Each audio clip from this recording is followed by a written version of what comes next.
So let's try and recap this knowledge for a small number and a big number. N is 8, so it is 2 cube. So I know the only factors will be 2 raised to 0, 2 raised to 1, 2 square and 2 cube. Because anything more than that will not divide the number, and I can have no other prime numbers because 2 is the only prime number in the numerator, right? So straight away I see the power of the prime was 3, but the number of factors was actually 4. So what you're doing is you're saying power plus 1. And why are we doing it? That idea should be fairly clear, because there is a 2 raised to 0, which is nothing but 1. And since 1 is a factor of every number, you can use any prime number raised to 0 for any situation, right?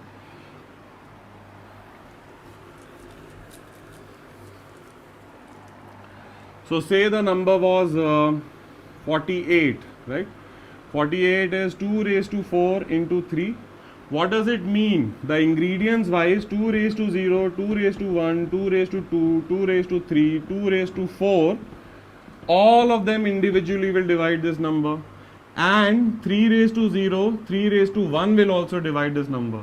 That means you have 1, 2, 3, 4, 5 boys and you have 2 girls. How many teams can you form? 5 into 2, your answer would be 10 ways. So the number of factors for 48 would be 10.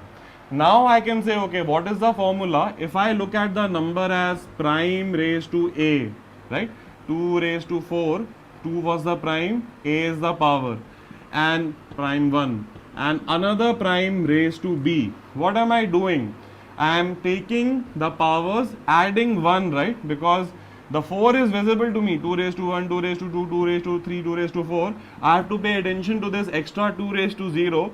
That means 4 will become 5, right? Same thing for 3. I see 3 raised to 1 easily. I have to remember there will be a 3 raised to 0, which will also work. So there are 2 possibilities. Even there I am doing 1, right? Adding the 1. Now I am multiplying these two numbers, 5 boys and 2 girls, or just 5 into 2, and I am getting 10 as my answer. Why am I multiplying? That should be clear. And the verbal visualization that we are using is, think of this as 5 different boys and think of that as 2 different girls, and your question becomes, a factor would be a combination of one of these boys and girls, right? And therefore the total number of ways or total number of factors would be 10, or the formula for the number of factors would be a plus 1 into b plus 1.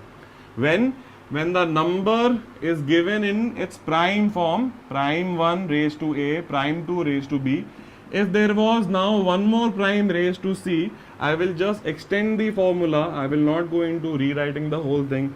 I'll say my number of factors formula is something like this now.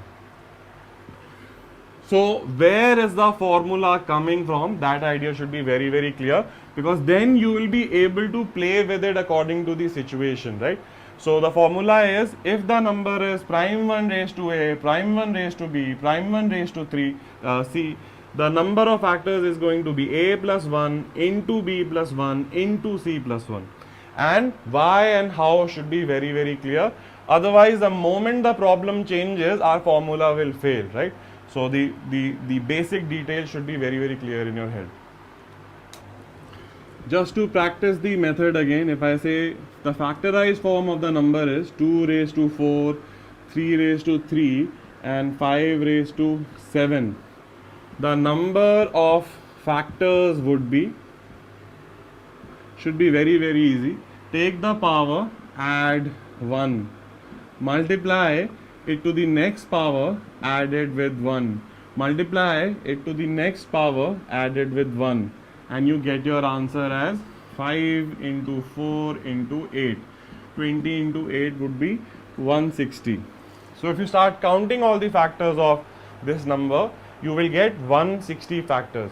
Now notice we did not have to count it manually, and it should be very, very clear why are we adding the plus 1 and why are we multiplying, because we are trying to see how many ways can we organize them or combine them all together, right? So this is the standard formula. Now let's try a couple of problems where the formula does not work or where we might not have to use the plus 1, and what are the various scenarios of playing with it. So a very easy question would be,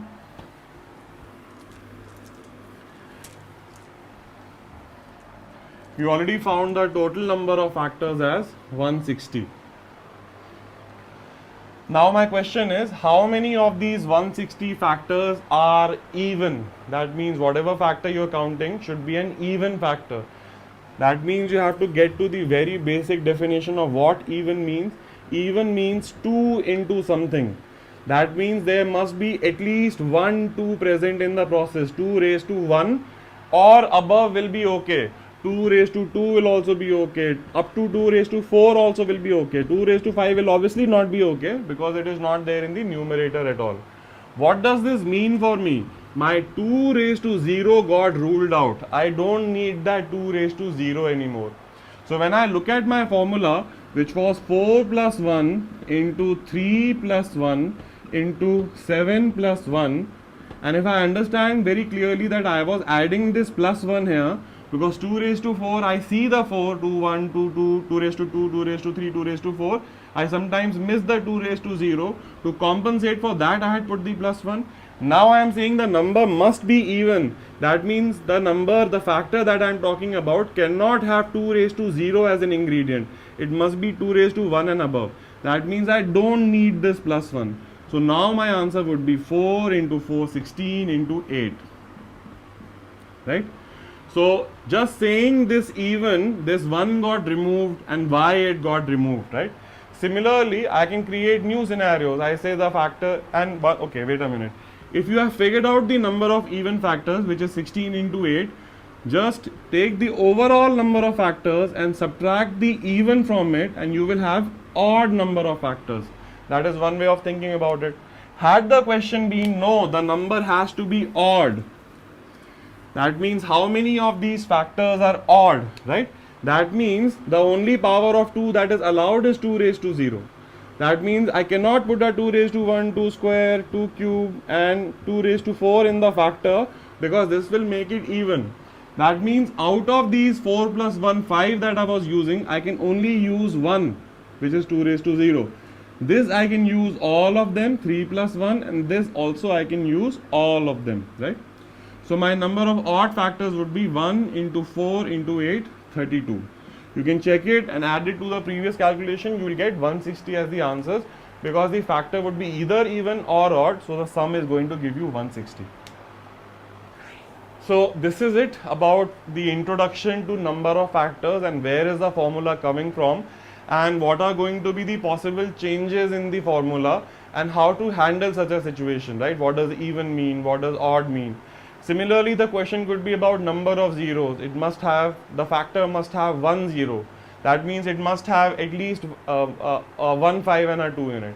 It must have at least 1 0 and so on and so forth. So the problems will, new constraints will be added. But if you understand the foundation is clear, you will be able to deal with them. And in the next session, we'll try and get into more specifics of various scenarios. How many factors are perfect squares? How many factors are perfect cubes?